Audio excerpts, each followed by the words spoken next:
At a corner booth, tucked away near the window, sat Mr. Johnson, an elderly black man, his frame slightly hunched, his once proud shoulders weighed down by the years.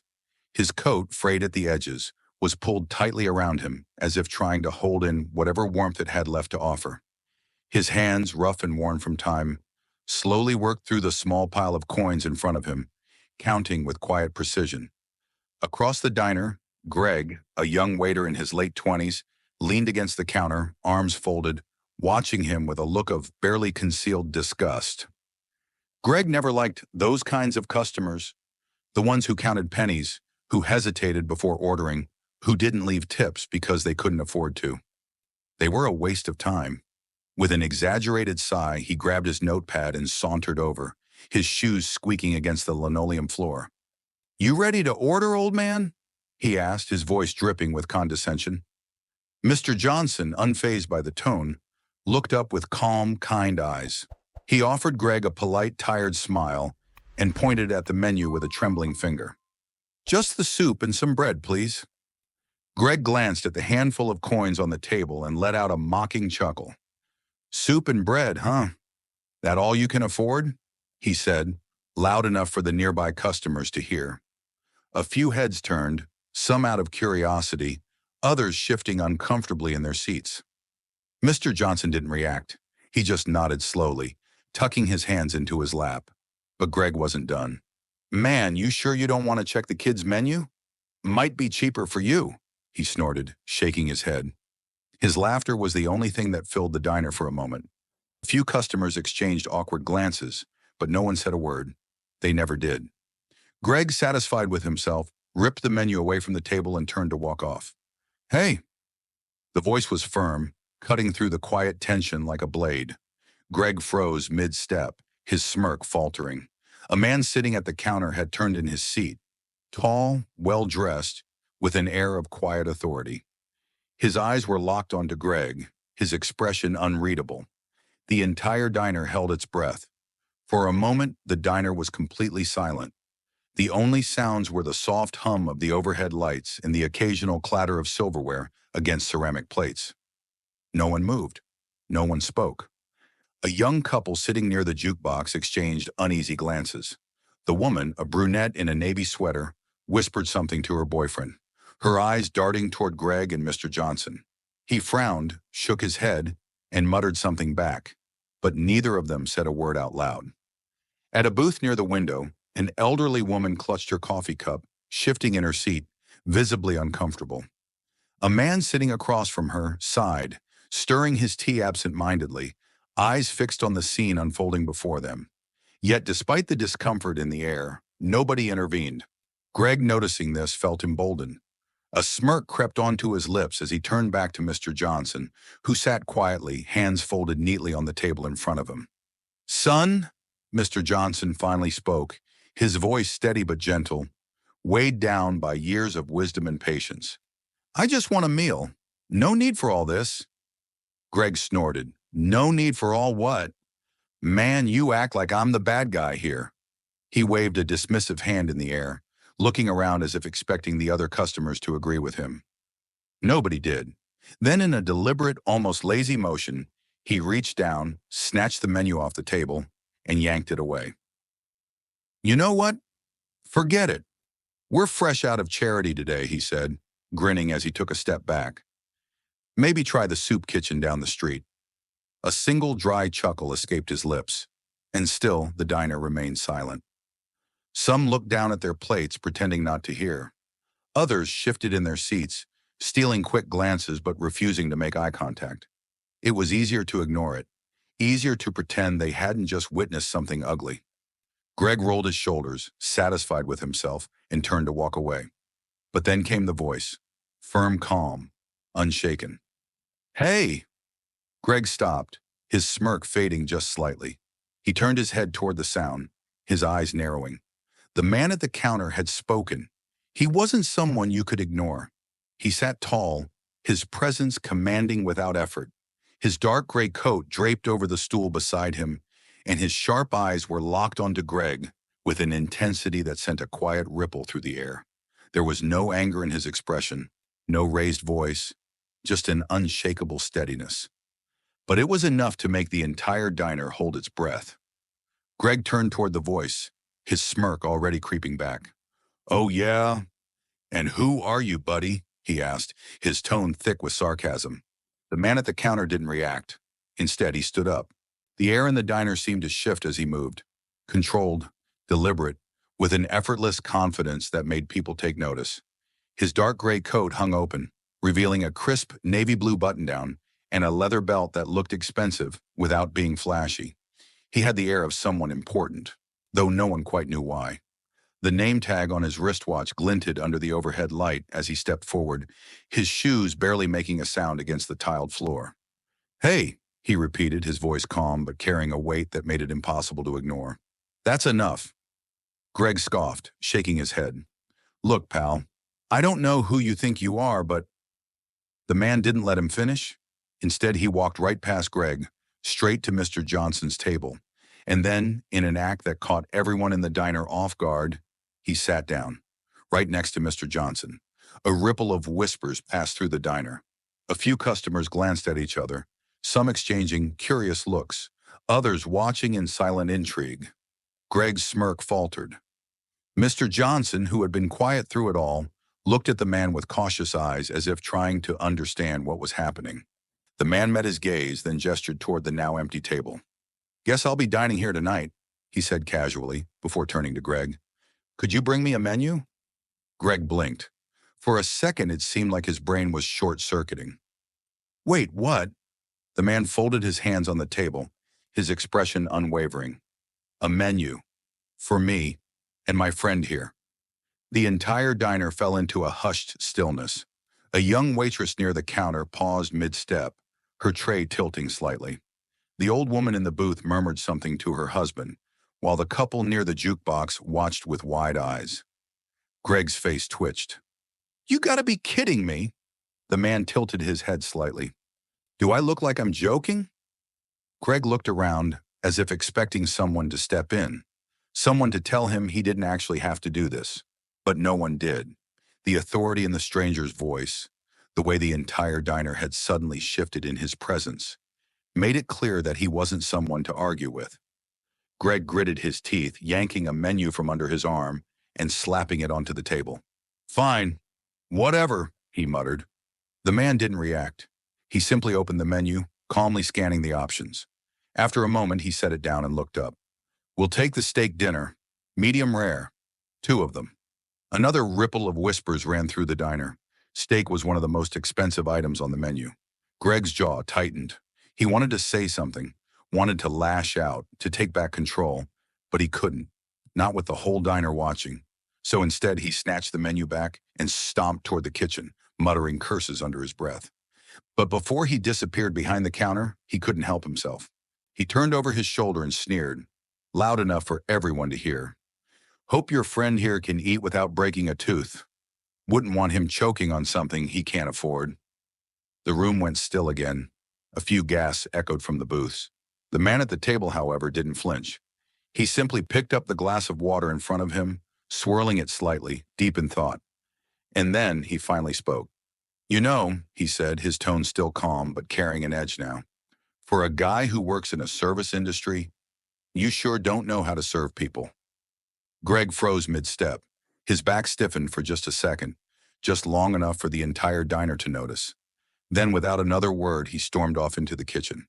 The moment the doors swung shut behind him, the entire diner seemed to exhale. Whispers turned into quiet murmurs. Someone in the back shook their head, and at the table, Mr. Johnson turned to the man sitting across from him, his eyes filled with quiet gratitude. "Son," he said, his voice rough but warm, "I appreciate this. But you didn't have to do all that." The man smiled for the first time that night. "Yes," he said, picking up the silverware, as the waitress placed down their water glasses. "Yes, I did." And across the diner, every single person watched, knowing this night was far from over. The atmosphere in the diner had changed. Where there was once an uncomfortable silence, now there was a low murmur of voices. Customers leaned toward each other, whispering, throwing sideways glances toward Michael and Mr. Johnson's table. The tension that had filled the room just minutes ago had shifted. Not vanished, but transformed into something else. Curiosity, awareness. Something was happening here, and everyone knew it. Michael took a sip of his water, his gaze thoughtful as he looked across the table at Mr. Johnson. "You were in the military?" he asked, his tone no longer just polite, but genuinely interested. Mr. Johnson nodded, a small smile tugging at the corner of his lips. "I was. Served for 20 years. Navy." A few heads turned. Even those who had been too afraid to intervene earlier were now listening. "Taught high school math after that," Mr. Johnson continued. "Did it for another 20. Loved every second of it." Michael raised a brow. "So you dedicated 40 years of your life to serving others?" Mr. Johnson chuckled softly. "Guess you could say that." Michael leaned back in his seat. "Then I think you've more than earned a meal in any diner in this country," he said. There was a shift in the way people looked at Mr. Johnson now. Just minutes ago, they had seen him as just another old man, struggling to get by. Now? Now they saw who he really was. A man who had given his entire life to his country and his community. A man who had carried honor and dignity even in the face of humiliation. And the realization of that made the crowd uneasy, because none of them had spoken up for him. The kitchen doors swung open with a loud creak, and Greg stormed out, balancing a tray with 2 steaming plates of steak. His jaw was tight, his movements stiff, as he approached the table and all but slammed the plates down. "There," he muttered. "Enjoy your damn meal." He turned to walk off. "Not so fast." Michael's voice was calm, but it froze Greg mid-step. He sighed heavily, rolling his eyes as he turned back. "What now, man?" he grumbled. Michael set his napkin down carefully beside his plate. Then he folded his hands together and looked Greg straight in the eye. "You don't know who I am, do you?" Greg scoffed. "Why? You some kind of celebrity or something?" The diner had fallen completely silent again. Even the kitchen staff peeked through the doors, sensing that something big was about to happen. Michael's lips twitched into a small, knowing smile. "Not a celebrity, no," he said. "But I do own this restaurant." Greg's face drained of color. For a moment he stood there, mouth slightly open, blinking as if he hadn't heard correctly. The couple near the jukebox gasped. The elderly woman leaned forward in her seat, eyes widening. Someone in the back muttered, "Oh, man." Greg forced out a laugh, but it was hollow, empty. "Yeah, okay," he said, shaking his head. "Good one. Real funny." Michael didn't laugh. He didn't blink. "I'm not joking," he said flatly. Greg stared at him, and in that moment, he knew it was true. Michael tilted his head slightly and gestured to the manager behind the counter. "Come here for a second." The manager, a stocky man with a graying beard, hurried over, wiping his hands on his apron. "Yes, sir," he said nervously. Michael gestured toward Greg. "Tell me, has this man had complaints before?" The manager swallowed hard. Then after a moment's hesitation, he nodded. "Yes, sir," he admitted. "A few times. Customers have mentioned he's rude. Never had proof until tonight, though." Michael turned back to Greg. "A few times, huh?" he mused. Greg finally snapped. "Oh, come on, man," he laughed, throwing his hands in the air. "It was a joke. You're really going to make a big deal out of this?" Michael's expression hardened. "A joke at the expense of a man's dignity?" He leaned forward slightly. "Not in my establishment." For the first time that night, everyone in the diner was paying attention. Not just watching, but really paying attention. The weight of what had just happened, the humiliation, the injustice, the callousness of it all, had settled like a heavy fog in the room. And then Michael spoke. "You're done." Greg blinked. His smirk finally disappeared. "Wait, what?" Michael's voice didn't waver. "You're fired." Silence. For a second, it was as if the whole diner forgot to breathe. Even the faint hum of the neon sign outside seemed distant.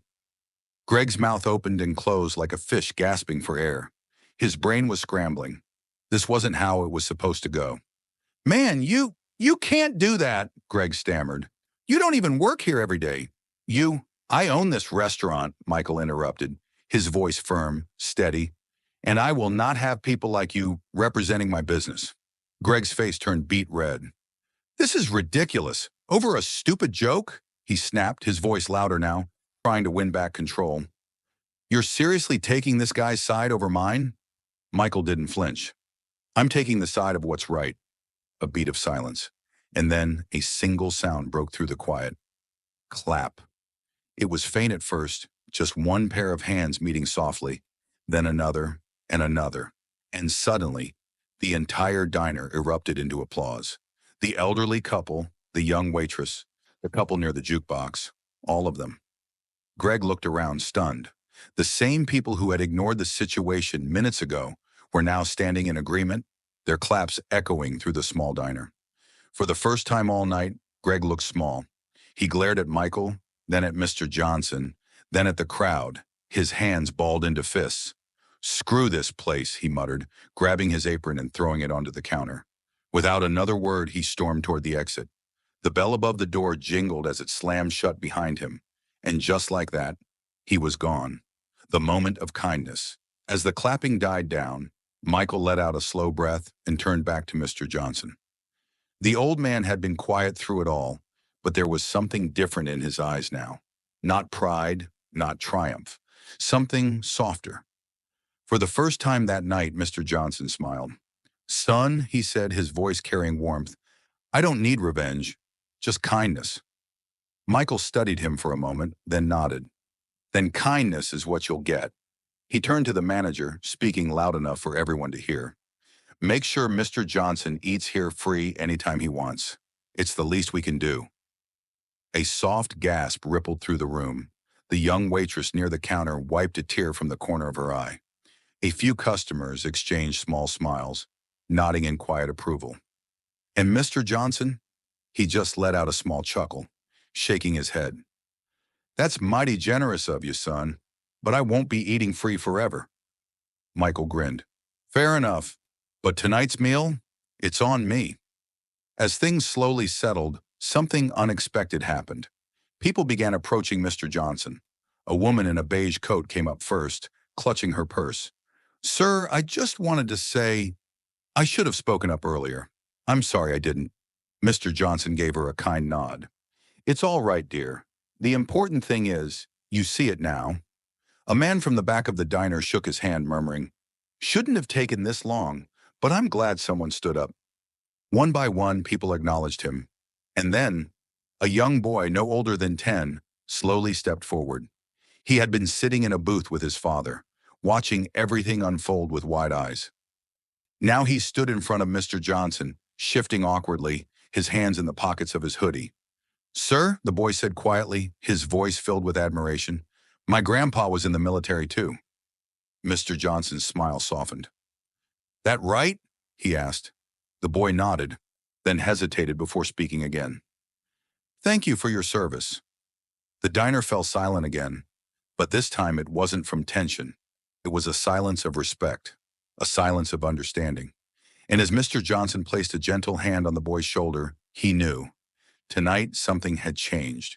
The diner had returned to its usual rhythm, plates clinking, quiet conversations humming in the background, and the occasional soft chuckle from the customers who had just witnessed something unforgettable. But for Mr. Johnson, tonight was different. Tonight, he wasn't just another face in the crowd. Tonight, he had been seen. As he finished the last bite of his meal, he set his napkin down with a satisfied sigh, the warmth of the food lingering in his chest. Not just from the meal itself, but from what it represented. Dignity, respect, kindness. Michael, now leaning against the counter, watched him with quiet admiration. As Mr. Johnson stood up, adjusting his old coat, Michael was already there, offering him a hand. Let me call you a cab, Michael said, reaching for his phone. Mr. Johnson chuckled, shaking his head. I appreciate it, son, he said, but I've walked through worse. He took a step toward the door and then hesitated, just for a moment. Turning back, he gave Michael one last look, his eyes filled with something unspoken, something deep. But tonight was a good night. Michael nodded slowly, understanding exactly what he meant. And with that, Mr. Johnson stepped outside. The rain had stopped. The neon lights flickered overhead, casting soft glows across the pavement. Michael stood at the doorway, hands in his pockets, watching Mr. Johnson disappear down the sidewalk. His steps steady, his shoulders just a little straighter, and as he stood there, he realized something. One small act of kindness had changed everything. Not just for Mr. Johnson, not just for himself, but for everyone in that diner. Because sometimes standing up for what's right isn't about making a grand statement.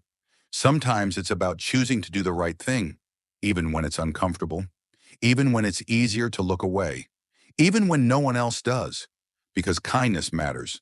And tonight, kindness won. If you've ever witnessed injustice, don't stay silent. Stand up, speak out. And if you believe kindness still exists in the world, share this story. Like, share, and subscribe if you believe that one small act of kindness can change everything.